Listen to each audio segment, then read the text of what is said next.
বন্যার কারণে যেসব যাত্রীরা আসতে পারছেন না তাদের রিবুকিং করার জন্য এক্সট্রা কোনো চার্জ দিতে হবে না বলে জানিয়েছেন সিভিল এভিয়েশনের chairman air vice marshal Manzur Kabir Bhuiyan.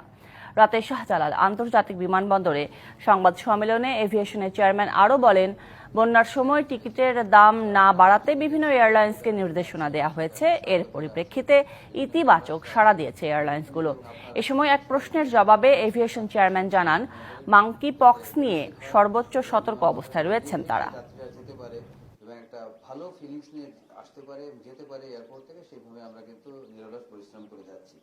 তো আজকে আমি আপনাদের কিছু ব্যাপার আমরা কিন্তু প্রত্যেকটা এয়ারলাইন্সে, ডোমেস্টিক এয়ারলাইন্সে যারা অপারেশনস করছেন তাদের সাথে কিন্তু ব্যক্তিগতভাবে কথা বলেছি এবং তাদেরকে রিকোয়েস্ট করেছি যেন এই সময়ে, বন্যার সময়ে যেন আমরা টিকিটের দাম না বাড়াই। এফোর্ট চালিয়ে যাচ্ছি যাতে আমাদের লোকজন সুন্দর করে আবার যেতে পারে, তাদেরকে টিকিটটাকে রিইস্যু করা হয়, রিবুকিং করা হয়, কোনো সমস্যায় না পড়ে। এখনো পর্যন্ত আমাদের কোনো যাত্রী মানকি পক্স শনাক্ত হয়নি।